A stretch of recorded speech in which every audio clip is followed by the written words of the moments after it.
Welcome to the Lovability Podcast. My name is Jennifer Stiers, and I'm here to talk love, relationships, sex, marriage, and everything in between.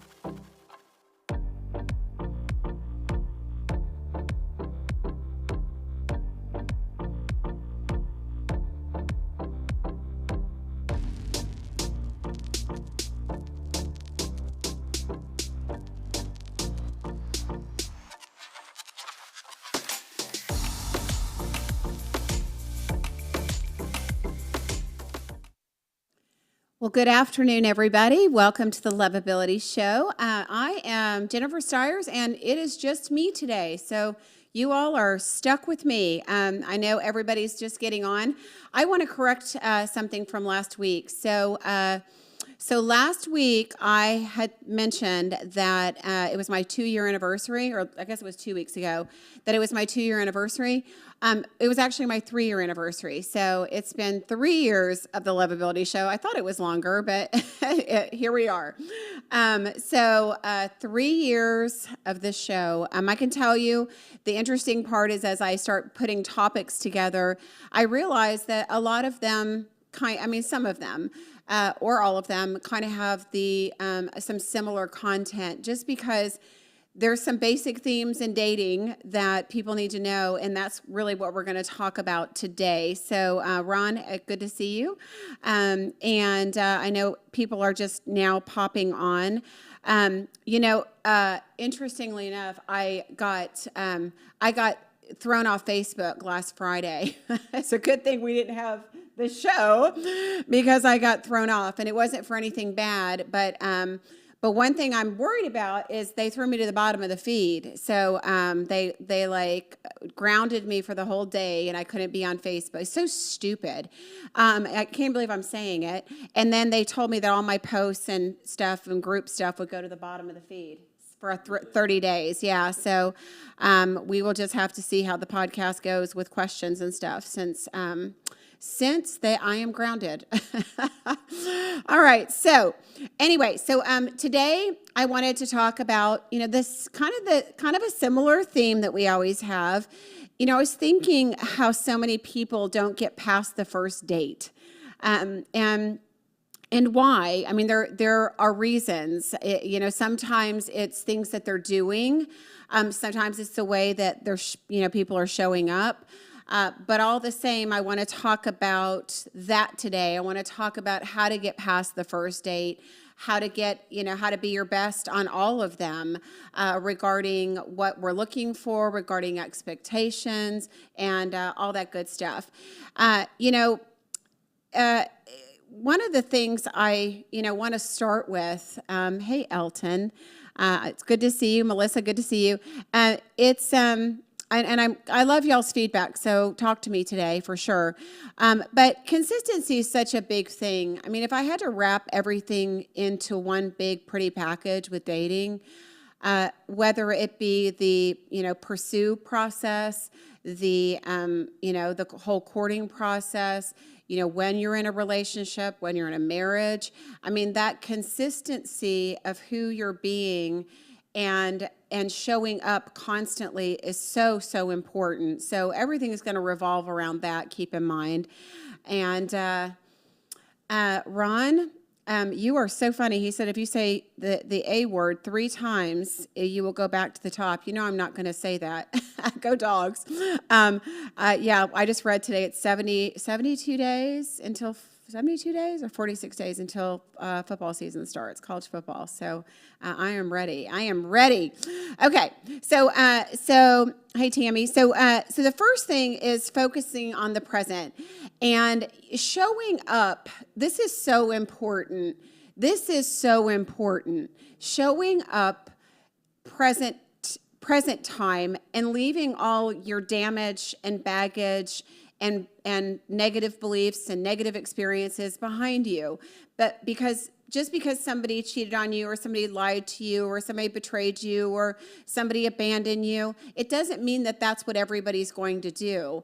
And very often people proceed with that, that precedes them in a new relationship. Is they're, number one, they're not past that, and number two, there's an expectation there for that. And I can assure you, if you're expecting that somebody's going to let you down, if you're expecting that somebody's going to disappoint you, if you're expecting that somebody's going to leave you, they're going to. That's who you're going to attract. You're going to attract people that'll do that. I hate to bring in, the old law of attraction, but there's an energy you put out in what you're looking for, and who you're being and your behaviors and your actions draw that kind of person in. So it's really important that you show up fresh and whole, which is why we heal first, so that we don't have any unrealistic expectations, that we don't have any wounds that we're projecting on somebody new. I just had somebody over this past week, and it was completely unrelated to relationships, but it was a friend of mine, and I do animal rescue in my spare time, non-spare time, and I had a woman go off on me, and she had trust issues, and she went off on me about something that wasn't mine, and it blew my mind that I was getting, it's unbelievable the wounds people are walking around with, and I know it shows up in relationships, but it shows up in all areas of life. I mean, here's somebody that clearly doesn't trust, and if she's showing up that way with me, she shouldn't date. I mean, for God's sakes, don't even try. But it's super important that you heal first, and I always talk about that, but get rid of those wounds, because the baggage you've packed may not be appropriate for where you're going, or it's certainly not where you're going unless it's positive.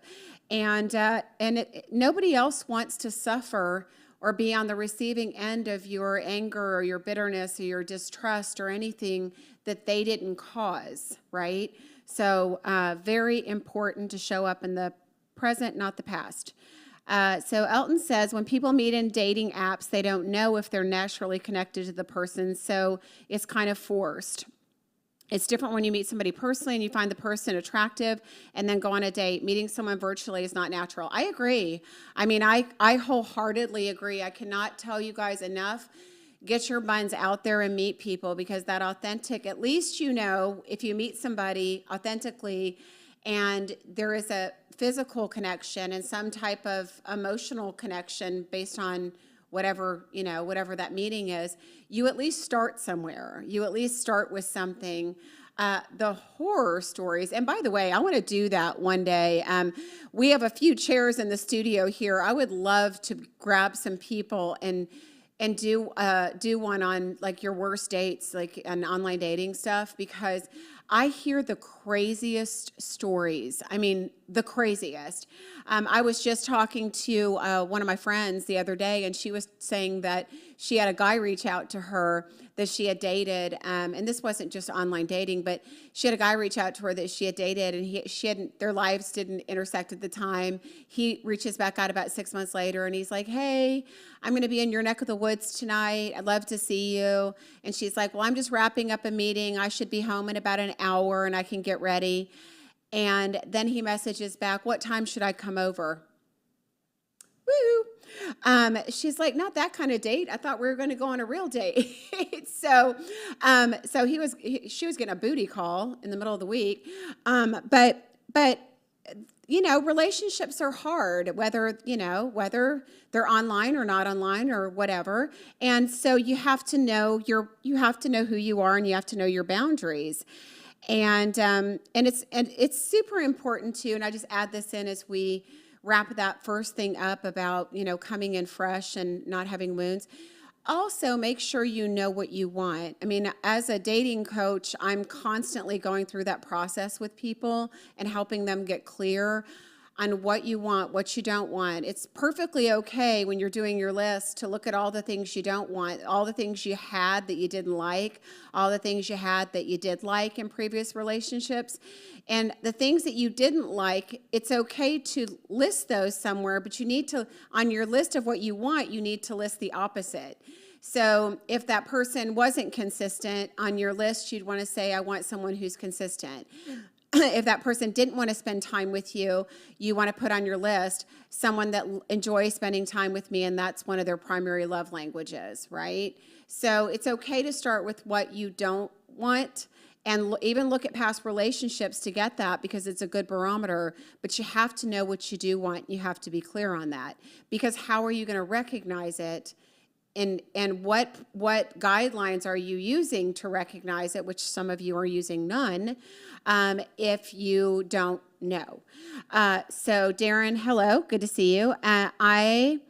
Darren says, I'm in if you think you can handle the humanity of I've experienced over the past few years on this journey. Darren, share away.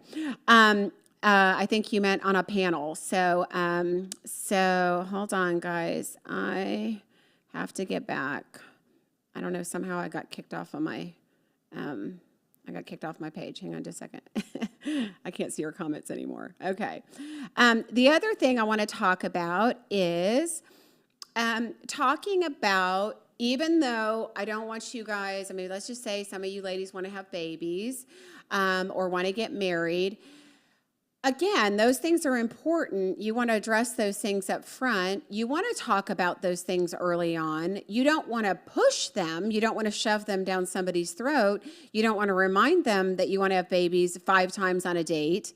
But you want to make sure that at least your long-term goals are aligned. If you don't want to have children, all of these things are super important up front. I mean, even down to whether or not somebody's ready for a commitment. I know that sounds silly. Why would somebody be out on a date if they didn't want a relationship or a commitment? But if you dig in and ask, there are people that are, out dating or online dating that don't want a relationship. They're just out having fun and playing and testing the waters. And you know what? Our people are allowed to do that. And if you don't ask and you don't talk about it, then it's your fault for not, being aware and knowing and asking the right questions. So if something's really important to you in a relationship, and let's draw that in a little bit, because I've gone with some more obvious things. If spirituality, if somebody's a Christian, is important to you, you want to make sure that you ask questions in regards to that. If having somebody that's healthy and whole and is on a healing journey, I'd love to say healed, but are we ever healed? But somebody that's on a healing journey, if we can ask questions around that, if they have been divorced or they've been, which hopefully people have been in relationships before. It's a huge red flag if they haven't. But if they've been in relationships before and, whatever the breakup was, what did they do for the healing? Did you go get help? Did you go see a therapist? Did you read books? Where are you? What did you learn about yourself?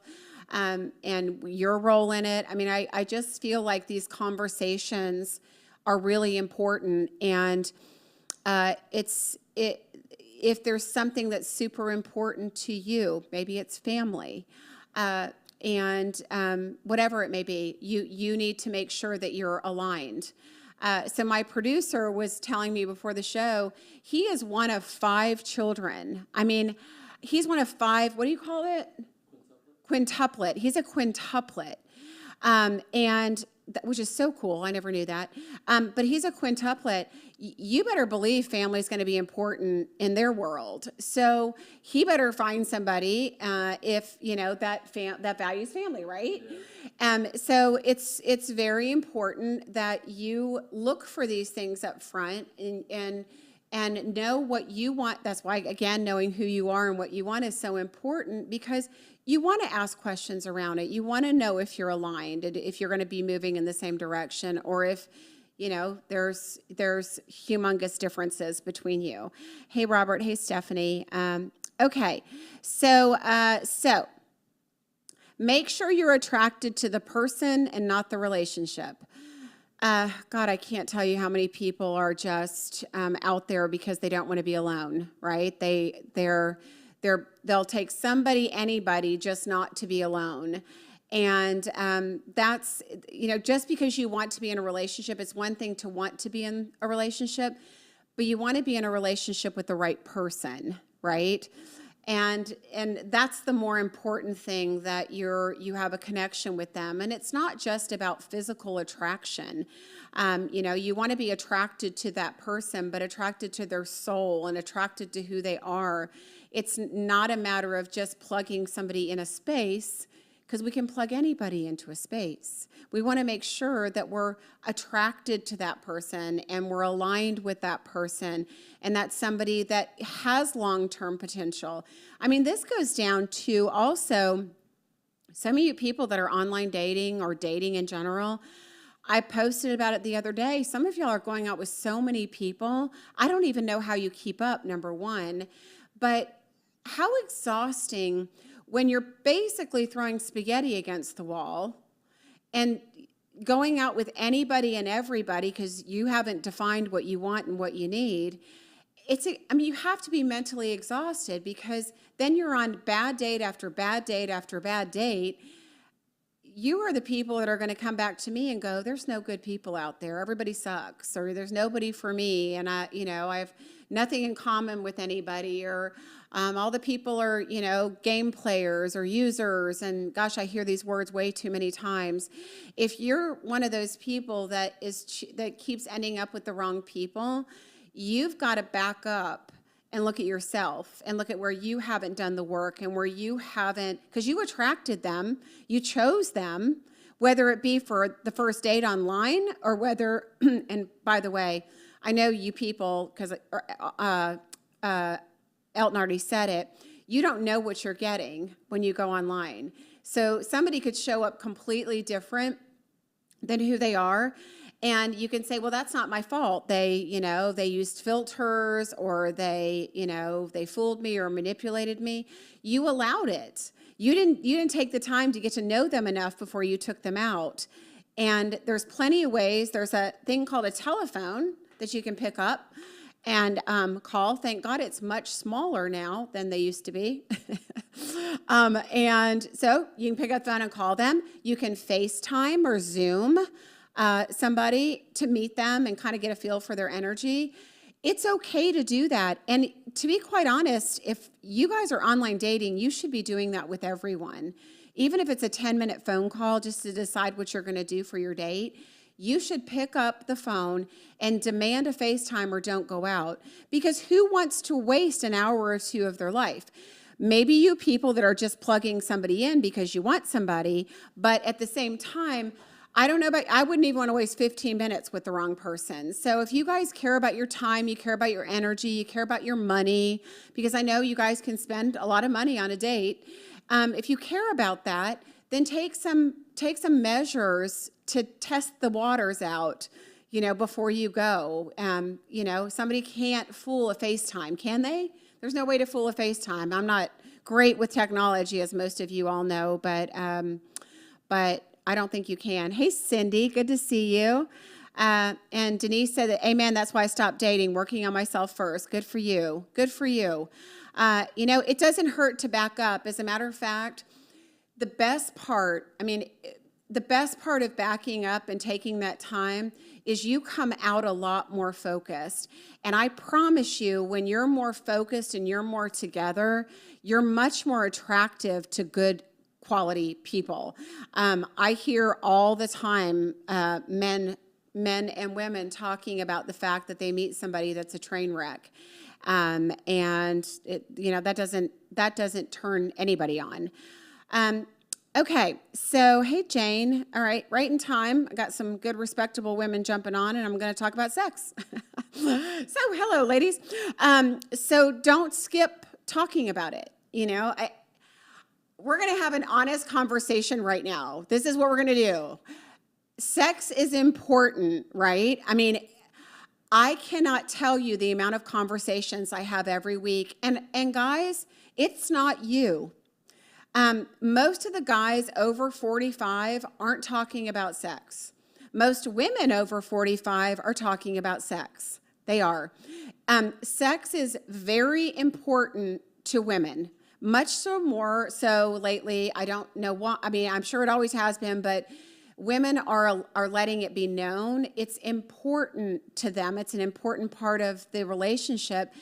And we need to be talking about it. I mean, yeah, you don't want to be being overly sexual or coming on to somebody or testing the waters to make sure that, you know, you can turn them on, whatever. That's not what it's about. It's about the conversation about, you know, where they are in regards to that. What are their previous relationship? If you listen to people and ask, you know, the right questions, people will tell you what you need to know. I mean, a guy may tell you that his ex-girlfriend, and I hear this a lot, believe it or not, was like overly sexual or overly aggressive when it came to sex. And I see a lot of men, believe it or not, and I know you guys are going to disagree with me, but honestly, I see a lot of you men backing off of the sex, which is okay. It's totally okay in the beginning. But for women, it's becoming more and more important, and women aren't afraid to say it's important. So you definitely want to talk about previous sexual history. You know, if somebody's been playing around, I mean, the first thing that would pop into my mind would be STDs. Sorry, but that's an uncomfortable conversation, but one that should be had. If you guys knew how many people were running around with STDs, it would blow your mind. Again, I hear because people are out dating and they're wondering, when do they tell their partner that they have herpes? Before you have sex, that's when you tell them. But you would be amazed by the amount of sexually transmitted diseases are out there. And so you need to talk about it. And, you know, I used to know a girlfriend of mine that she was online dating, and she would make the guys get tested. So before she was ever intimate with them, she would make them take a test, and she actually asked for the results. She wanted to see them. And you can do that. You certainly can. That's one way to go. But I think a conversation is perfectly appropriate, because even if somebody, you know, doesn't have all the answers, you're at least opening up the conversation about it. Is this person even thought about that, right? You know, at that point, you know, if you ask them about, you know, previous partners, if they've ever been tested, if they've ever been worried about anything like that, you'll kind of get a gauge for where they are and what their lifestyle's like and how careful or not careful they've been. It's important. I mean, there are things like HPV. I know you guys have heard of it, and here we're going to talk about it. It can give a woman cancer. Ladies, a guy could have it and give it to you from having too many partners, and you won't know it till you go and go to the doctor and get tested positive for cancer. I know a young lady in her late 30s that had cancer like 5 years ago from it. So you have to be really, really careful, and you have to be willing to have these conversations. Previous sexual history, STDs, and what they want, what their goals are in regards to their sex life. And nobody's saying a dang thing. So I'm amazed, but ladies are the ones that are talking about it, guys. I'm just going to tell you, they're the ones that are telling me that it's in their top 3 most important, you know, things that they want in a relationship, top 3, 4. Ladies, this is why you need to talk to guys, because I don't hear that from guys. And guys, I'm not saying that it's not important to you, but if it is important to you, it's usually when I ask you what your top things are, it's usually not in your top. So I think as men and women get older, some of those things change. So I think that's important. And it's perfectly okay to have conversations about sex before you ever have sex. I mean, how great would it be to be able to talk about the things that you like and you don't like before you ever go there? I mean, that way you have a little bit of guidance for when you get there. I mean, I know some of you are going to probably say you're uncomfortable with that, but it's a good way to go. Plus, I think, you know, the whole sex talk thing, you know, I think you also want to make sure that you're with somebody who's healthy, you know, sexually healthy. So there's a lot of ways I can go. I mean, I think to myself, of all the people out there, all the men out there that have porn addictions, and, you know, that would be I mean, even if you just brought the conversation up, I mean, it's all this stuff with the internet is all appropriate, and you want to know what you're getting into, because you don't want to wait 6 months, a year, or till you get married to be with your partner and then find out that they're impotent, or they don't like sex, or they can't have sex, or they're addicted to porn, and that's a whole other thing. You've got to find these things out early on, and you've got to talk about it, and it's a perfectly appropriate conversation. And I hate to say it, but I think you women are going to be the ones that are going to have to bring it up, because guys just aren't talking about it. Okay, so another thing too, and we have never actually really talked about this, but it's important. Get into that person's world. If you meet somebody and you like them, before you move into a long-term relationship, start meeting some of their friends. You don't have to meet their family, but meet some of their friends, and go to some of the places that they go to, they frequent, because who they hang around is going to tell you a lot about them, number one. And when you go to places that they frequent and people know them, you'll see interactions that you wouldn't see otherwise. Get to know their circle, because if their circle is a bunch of partiers, and this goes for girls and guys, I see a lot of women groups, like girlfriend groups. You guys sabotage yourself, ladies. You really do. I love the fact, you should have your own life. You should have interests outside of your relationship. Every girl should have girlfriends. Every guy should have guy friends. If somebody doesn't have friends, that's a huge red flag. But when women and men stay single for too long, they get these friend groups that they get so involved in that they don't have time for relationships. Their friend group is going out Friday and Saturday night. On Thursday night, they have a happy hour together. It's very, very common. And so yes, it's important to have a good social life, but not at the expense of not having space in your calendar when you do meet somebody. And if you guys again knew how many times this gets in the way, when you're not available to date, whether that be you're working too much, you're out with your friends, you have other responsibilities, when you're not available to date, you're never going to have a connection that's going to flourish, because you have to spend time together to get to know each other. So you're going to have somewhat of a clear schedule. So those of you that are out there that have a good group of girlfriends or guy friends, that's a great thing. But begin now, if you want a relationship, begin now making spaces in that. Making spaces, if you typically go out Friday and Saturday night, make sure you leave a weekend night open every single weekend, whether you go out or you sit at home on your own, right, by yourself. And if sitting at home by yourself is a problem on a weekend, you need to sit home every night because you have some work to do, right? If you can't be alone with yourself and sit home on a weekend night or a weekday night by yourself, there's something wrong. There is something very, very wrong. So it's super important that you create space in your life for somebody, because they need it. The relationship needs it, and the friendship that you're building needs it. I'm getting to a topic now that we've talked about before at length in many ways, shapes, and forms. And that is, do not have, whether you've met somebody, not met somebody, even if you have never met somebody before, do not have long conversations or important conversations over text message. I love text message. I live by it. Y'all know that is, anybody that knows me knows that is my primary form of communication, basically because I'm working all the time, and sometimes it's the only way I can communicate with somebody, because I can't pick up the phone because I'm working.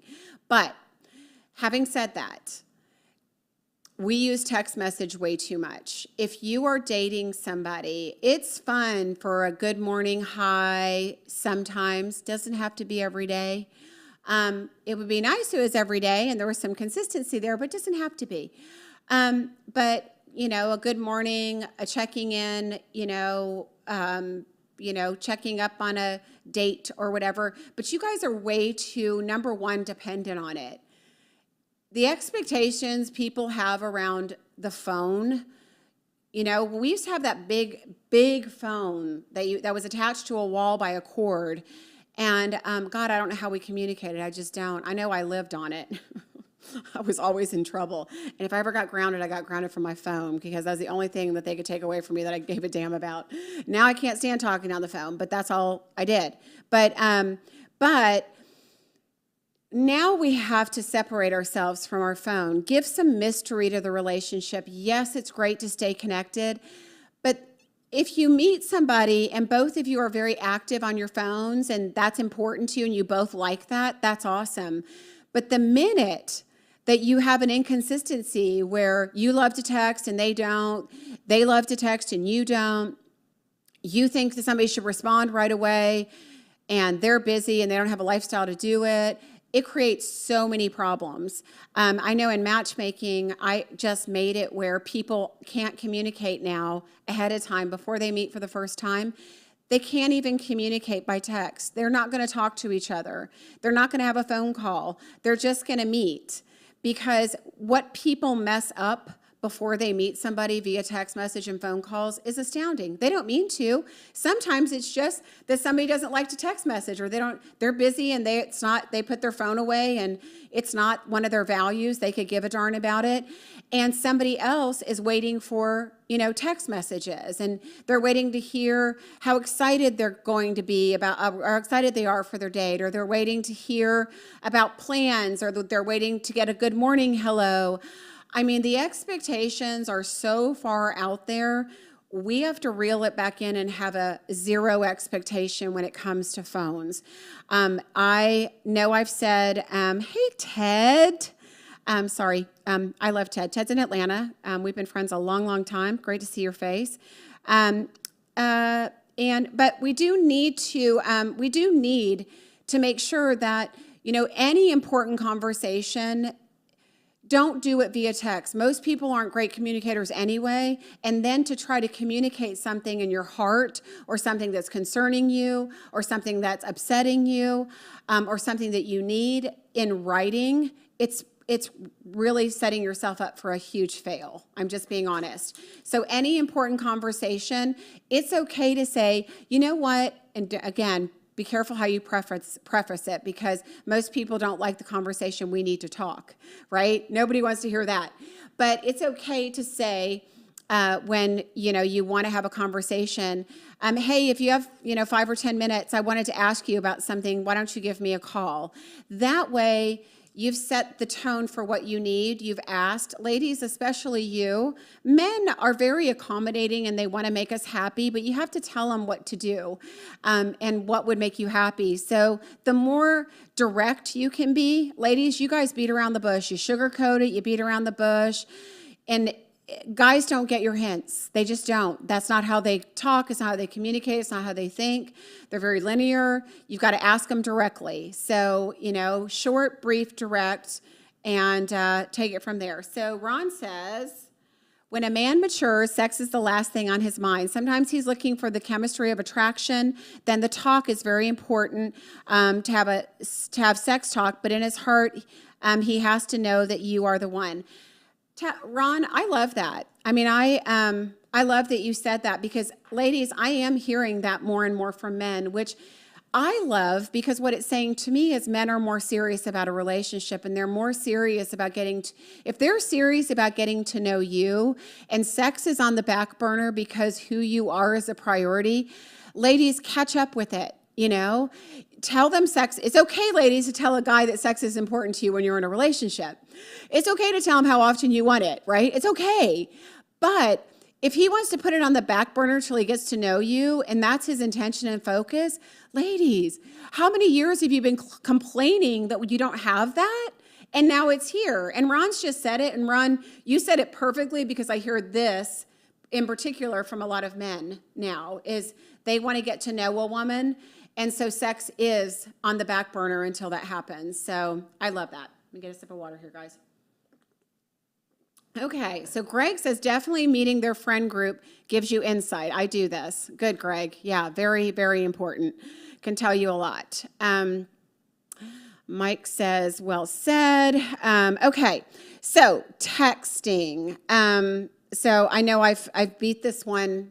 I've beat this one up. I'll keep beating it up. I will. Zero expectation when it comes to text message. Expect nothing, right? Expect nothing. As a matter of fact, why can't we bring a little bit more mystery into dating, right? Now, granted, again, I'm not going to go back to my conversation. If you've met somebody online, and that should be a phone call or a FaceTime. There should be some kind of communication before a date that is verbal or physical, right? And if you guys have been, fooled by somebody or many people online with online dating, I would make it 100% rule that I don't go out with anybody unless I FaceTime. Just tell them, this is a priority. I know a lot of people don't like to be on video, but too bad. 5 minutes. I just want to get a feel, so neither one of us are wasting our time. It's okay to say that, but when it comes to dating, you've met somebody, you've gone out with them once. God, and you know what? You guys do this too. It's not just you ladies, but ladies, you're worse on this with the expectation after the first date. If you went on a first date and you guys had a good time, great. That's awesome that you had a good time. Expect nothing. It would be so awesome, guys, and I've said it a million times, it would be awesome if you went out with a lady and you liked her, if you told her, told her that you'd love to see her again, told her when you would contact her again. Like, if you're not that person that's going to reach out the next day, say, I'll get in touch with you by Wednesday and we'll figure something out for next week. Perfectly acceptable. You've set the expectation. It's great, right? But you've got to set the expectation. Otherwise, she's setting the expectation, and it's probably not what you're going to do, and you're going to let her down before you've even gone on a second date. And if you knew what this expectation did to second dates, it kills them, guys. It kills the excitement. If things aren't going the way that somebody hoped, and everybody wants to feel that excitement of an initial connection, and when things aren't going the way that they hope, then they get let down, and they're let down before the second date even happens. I've had people even talk themselves out of going on a second date because their expectations weren't met after the first date of what they thought should happen. Nothing should happen. If he asks you out again, ladies, and you guys go out again, that's what happened. That's what happens. But to have any expectation around anything he's going to say or do or not do between then is ridiculous. I know I just had a guy this past week, met a girl, they liked each other, had a great time on their date. She went on a week's vacation, and he decided he wasn't going to see her anymore because she went on a week's vacation, and by God, while she was with her family, she wasn't texting him. She wasn't communicating. I know. I mean, if that is your expectation for a relationship, you better quit now, because people have their own lives. They have their own priorities. You've only been on one date. You have no right to say what anybody can't do. You don't even know them.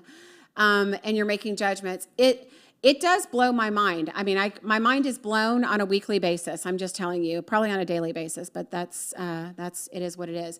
So keeping expectations around phone communication and everything else, really, but that phone communication and the texting, sorry, my hair is just in my face today. But phone, texting, manage your expectations there, and don't have important conversations over text message.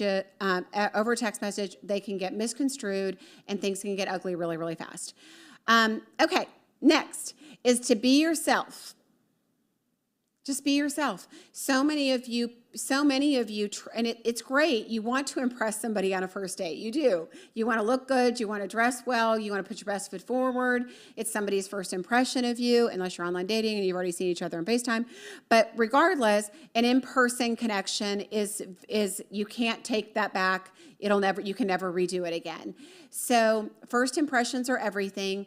But you've got to be yourself, because who you are and what you believe and what you think and, how you act and the things that you like to do or don't do, those things are going to come out eventually. Who wants to waste 6 months or a year of their time before somebody is actually showing up as themselves.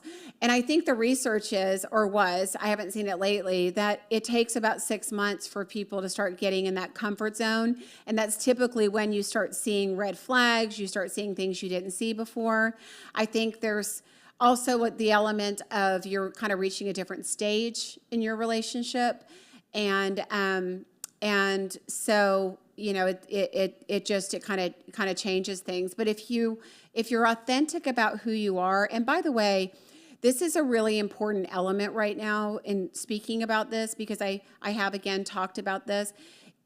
Everybody's looking for that. This just seems to be, you know, nobody liked what we had to go through with COVID, but post-COVID, it's all about authenticity. Every single research study, everything I've seen, everything, you know, feedback I'm getting from men and women alike, lots of men more than women, is authenticity. Everybody's looking for authenticity. They're looking for somebody that they connect with naturally. So if you're putting on an air, if you're trying to be somebody you're not, if you're on your best behavior, if you're guarding what you're saying, if you're not revealing things about yourself because you think it's too soon, if you're not asking questions that foster a meaningful conversation and somebody can't get to know your soul and you theirs, there's not going to be a connection. So you want to make sure that you're yourself. And don't overdo it. I mean, I notice sometimes on y'all's social media, and guys, you're ladies with your selfies, and guys, this is what you do.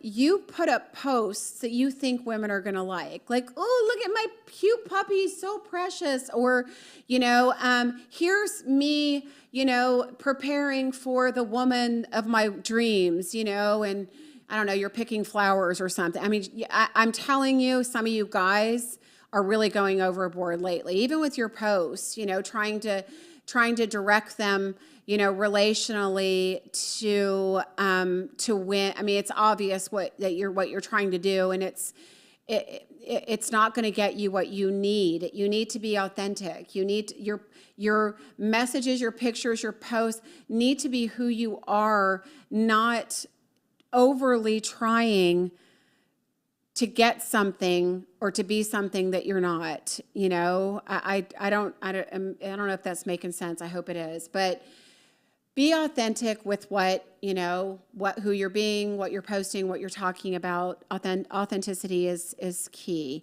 Ted, it's totally okay for you to post pictures of your shoes. Ted's a really good dresser. He didn't say anything about it, but I'll say something. Okay. Take it easy with social media. Don't overpost, you know, and by all means, make sure your social media is a positive reflection of who you are and an accurate reflection. You know, I will see sometimes too, people's social media where they'll post like a bunch of pictures of, you know, huge houses that aren't theirs or expensive cars that aren't theirs. You're trying to impress and you're trying to put an image forward that is not authentic, and it actually pushes people away. It doesn't draw them in. So very, very important. Maribel says, don't lie about your age. Absolutely not. Yeah, why would somebody's going to figure it out? You're going to figure out how old somebody is. You can Google somebody and figure out how old they are.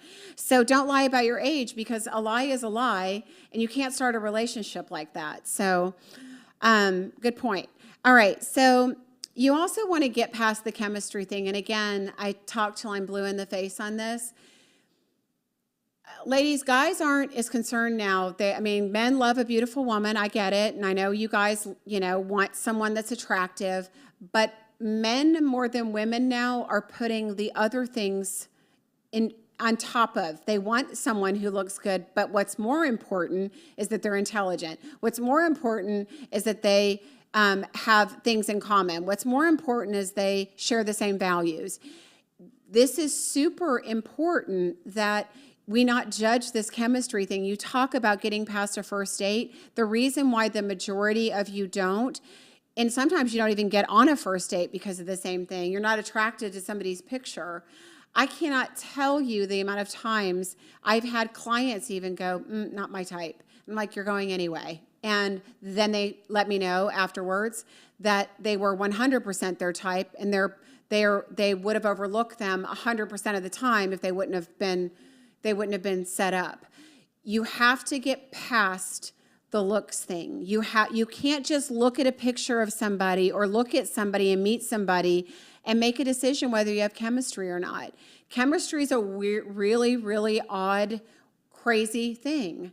I mean, the stories of people that were friends, and that for whatever reason, maybe they had too much to drink and they crossed the line and all of a sudden found out they had physical chemistry, right? It happens a lot. So our heads get in the way. We think we're not attracted. We think we don't like these traits. We think we don't want something, but yet when we actually get in somebody's presence, who they are and who they're being and their energy and all of that is completely different. What was the name of that show I was watching? Remember I was just telling you about it? I was just watching some reality show on Netflix, and it was Are You the One? That was it. Yeah, Are You the One? And just to watch how people were so adamant, and I watch those shows for my own entertainment with what I do. It's those are reality shows. Honestly, like those ones on Netflix that are just real. They're painful. They're painful to watch, but just to watch the dysfunction and how people see somebody, they're attracted to them physically, and they could have nothing in common with them, zero. They don't even like each other, but yet they are going to insist they're in love and that that's the right person for them because of the physical part.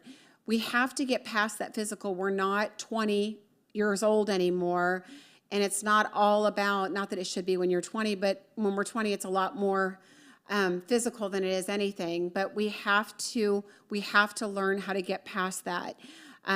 Chemistry has little to do with the way somebody looks and everything to do with who they are. If you don't meet them, ever don't meet them because you don't think you have chemistry in a picture, you'll never know.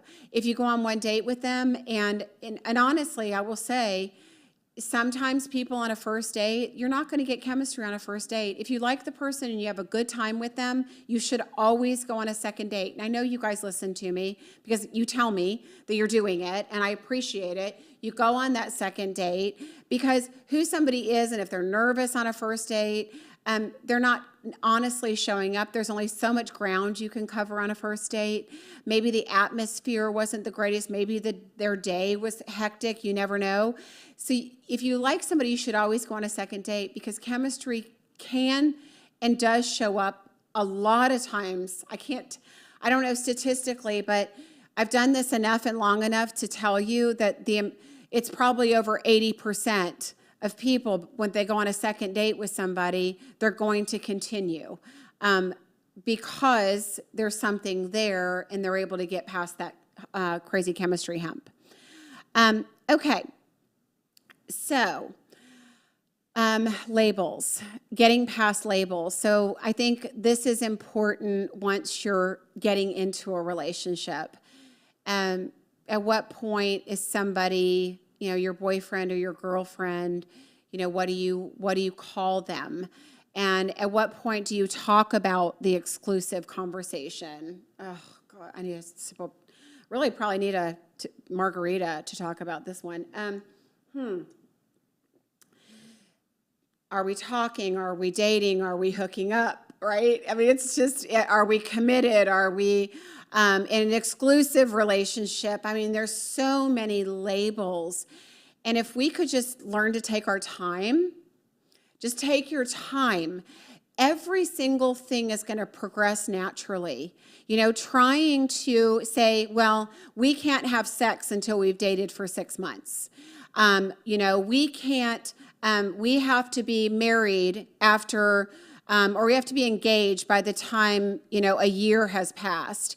Or otherwise I'll break up. I mean, the crazy things I hear of people, labels, time restraints we're putting on things. You have to let things evolve naturally. Nobody wants to force somebody to be in a relationship. Nobody wants to force somebody to be exclusive. Nobody wants to force somebody to be monogamous. Nobody wants to force somebody to be engaged or married to them or have babies with them. Nobody wants to force somebody to do that.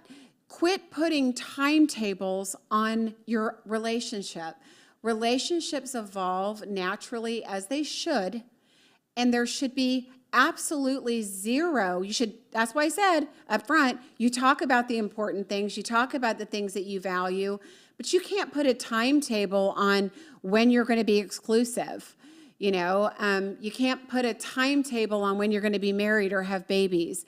And all of this stuff that's an agenda, and agendas never, ever work. They just push people away. Or you get what you want, but then they resent you down the road, and then it doesn't work. So everybody's got to chill out in regards to what is this? What is this? Have fun. You're getting to know each other. You don't have to label it. The sooner you guys can step into that role of it is what it is until it moves somewhere else. It doesn't matter. Don't try to define it or label it. You're just getting to know each other. And if you like each other, great. By all means, I'll say, if you're going to sleep together, and I'll say it because it would matter to me, but maybe it won't matter to some of you. But if you're going to sleep together and be exclusive there, that's a conversation. And that's a perfectly legitimate conversation because, number one, it's just, I'm not going to go politically. Okay. Number one, you should go there because if somebody's sleeping around and then you find out that they're sleeping with somebody else and you expected that they wouldn't because you were sleeping with them and you thought it was exclusive, but you haven't had the exclusive conversation, that's your fault. It's not their fault, right? And let's see, Elton says, not to date multiple people at the same time. Oh, here we are. There was an article about the difference between dating European and American men. In Europe, it's not natural. It's not natural to date other people, I assume you're saying, that you just date exclusively. I'm sure it depends on what part of Europe you're from, but yeah. Maggie says, so true. A picture might pique your interest, but it's absolutely not in any capacity a barometer of real connection. Correct. Good, Maggie. Hey, Deb. Good to see you. But yes, exclusivity. I mean, Elton, I love that that's important, that's something that you value. That's a conversation, and that's okay. You're not asking them to do anything. What you're doing is you're laying out the groundwork for who you are. So I would 100% on a first date say, if that's you, say, you know what, in Europe, we don't date multiple people. If we like somebody and we're interested, we focus on that only. And that's where I come from. I don't necessarily have that expectation, but I would like to find somebody that's on the same page as me, that believes in that, and when the appropriate time comes that we could have that conversation. Because even one date doesn't mean you're exclusive. I know you know that. And by the way, everybody, it's a slippery slope with dating multiple people, because if you're dating multiple people, and let's just say if you like somebody, why not focus on them? Why do you need other people? Why do you need to date other people? That's your ego. It's not, if you're interested, why would you go anywhere else if you're interested? It doesn't make any sense. I've heard people say the reason that they date other people is that they're not putting all the eggs in one basket, and therefore their expectations aren't as high.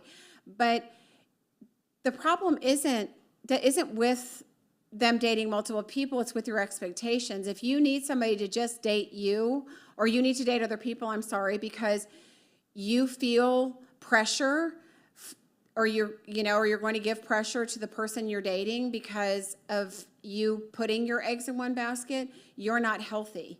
So, if you can't see out a month or two of dating somebody without, again, depends on whether there's sex or not, but if there's ambiguous ideas about who you're dating, they can date whoever they want. If they're not dating you exclusively, they could be going out every night with somebody else.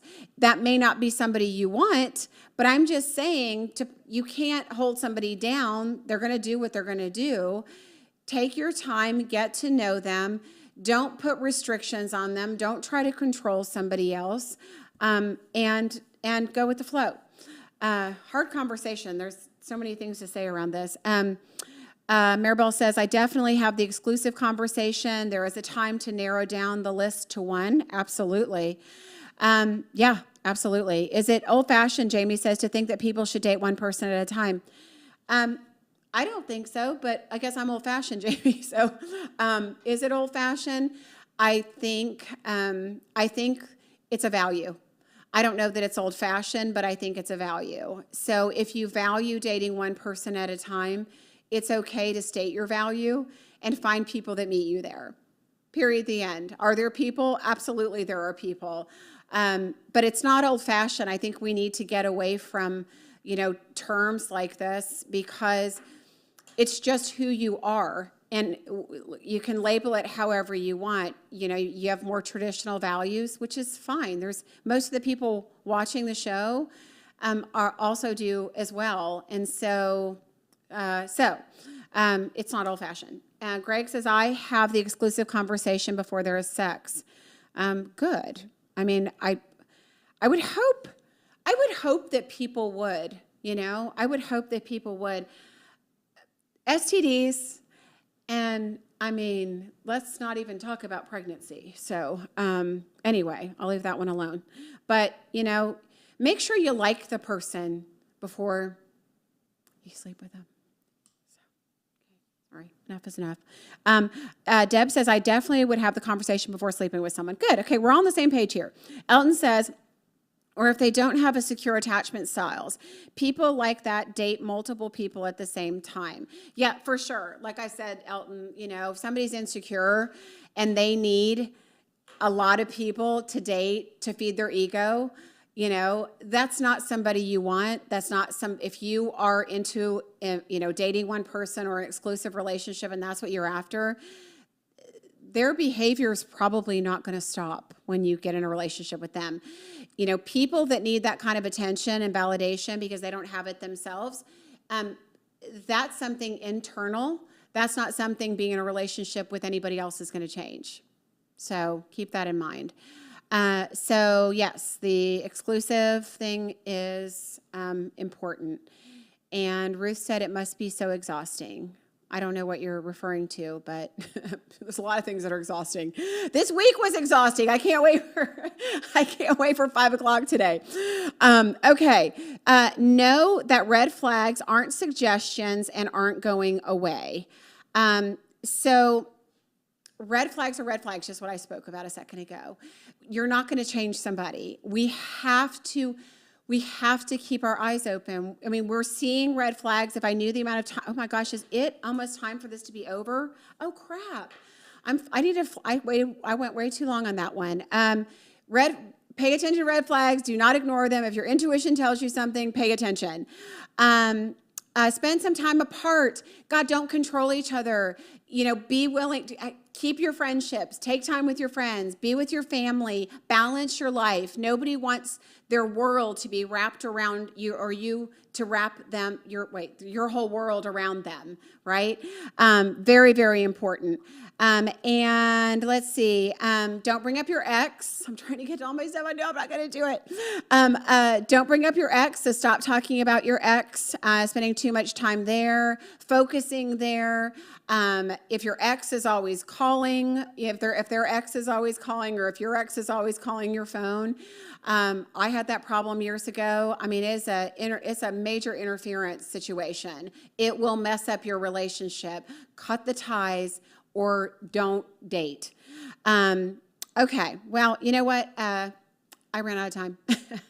I have to respect yours, and I have to respect the station. So I hope that some of the important ones we spent time with, and I want you guys to just start learning some balance here and get some of these basic rules and expectations down in regards to how you're dating, so that you can get past that first, second, and third date to actually meet and communicate and make a connection with somebody.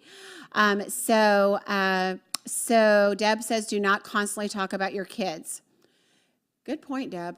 It's a very good point. I mean, but if they do, then you know that they value their children. And if that's not something that you could deal with or that is important to you, they're probably not for you. I think that's a preference. So listen to what people say, because they'll tell you what's important to them. They'll tell you who they are if you just listen. Okay, love you guys. Have an amazing weekend, and I will see you guys again in 2 weeks. This is Jennifer. Thanks for listening today, and please subscribe to the podcast. Each show, we're going to have new topics and information.